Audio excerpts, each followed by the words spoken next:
Oui, la radio d'opinion, c'est Hervé Gattegno. Bonjour Hervé. Bonjour. L'ensemble des syndicats de salariés, la gauche de la gauche, le Front National, dénoncent tout le monde réuni. C'est amusant parce que je ne sais pas si vous avez écouté Florian Philippot hier matin, Bien mais sûr. Il était très engagé contre le projet de loi de réforme de code du travail, sur le droit du travail. Manuel Valls accuse les opposants d'être encore au 19e siècle, alors que lui est au 21e siècle. Votre parti pris pour faire voter la loi sur le travail. Valls va avoir du boulot. Que voulez-vous dire ? François Hollande et Manuel Valls voulaient l'unité nationale, on le sait. Elle est en train de se faire contre leur politique. Ça, ils ne l'avaient pas forcément prévu. Cette réforme du droit du travail n'a même pas encore été officiellement présentée. Ce sera le 9 mars au Conseil des ministres. Et tous les syndicats de salariés, vous l'avez dit, sont déjà contre, y compris la CGC, c'est-à-dire les cadres, y compris la CFDT, le plus réformiste des syndicats, qui aurait pu être un partenaire naturel du gouvernement dans cette affaire. Une pétition est presque à 300 000 signatures en moins de 5 jours. Les députés socialistes sont vent debout. Plusieurs ministres du gouvernement, et non des moindres, Jean-Marc Ayrault, Ségolène Royal, Marisol Touraine, numéro 2, 3 et 5 du gouvernement, ont critiqué le texte et la méthode. Tout ce que Manuel Valls a trouvé pour afficher sa détermination, c'est un long texte ce matin sur Facebook, une visite d'usine hier avec Emmanuel Macron et Myriam El Khomri avec un casque sur la tête, c'était probablement la tenue qui s'impose. Il a promis qu'il y aurait un débat. Ce qui s'annonce, c'est plutôt un combat, et le moins qu'on puisse dire, c'est qu'il n'est pas sûr de le gagner. Et il était invité sur RTL. Il a même dit: je ne doute pas un seul instant que le 9 mars, le texte soit adopté en Conseil des ministres. Ça, c'est quand même extraordinaire. Oui, c'est bien la moindre des choses. Même en Conseil des ministres, il a des doutes sur l'adoption du texte. Non, enfin, je ne sais pas. Bon, il faut que ça bouge.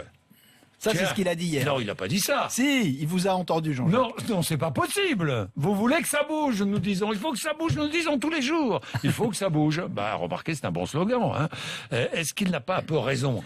Écoutez, franchement, il faut certainement une réforme du Code du travail, ne serait-ce que pour dépoussiérer notre Code du travail. Tout le monde en est à peu près d'accord. Il ne faut pas forcément cette réforme du Code du travail. Vous savez, Manuel Valls pense toujours qu'une seule politique est valable, la sienne.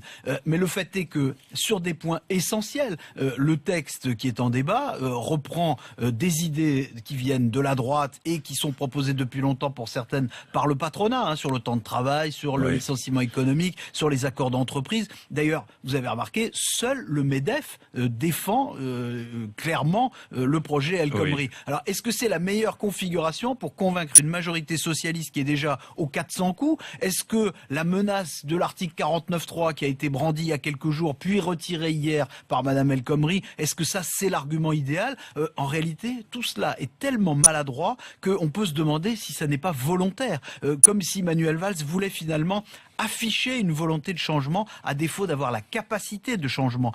Peut-être que le Premier ministre, au fond, a choisi la forme plutôt que la réforme. Mais vous soupçonnez des arrière-pensées politiques dans cette nouvelle bataille au sein de la gauche? Vous pensez que Manuel Valls joue une carte personnelle?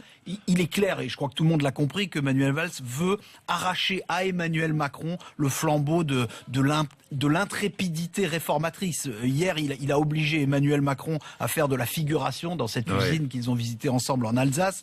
Emmanuel Macron n'avait même pas droit à la parole. Et puis Myriam El Khomri est utile à Manuel Valls, je dirais utile pour jouer les utilités. Vous savez, elle est comme un salarié en période d'essai, elle est obligée d'obéir sans discuter. Manuel Valls humilie ses ministres, il braque sa majorité. La question est-ce que François Hollande est d'accord ou est-ce que Manuel Valls lui force la main? Les deux hypothèses en réalité peuvent être vraies en même temps.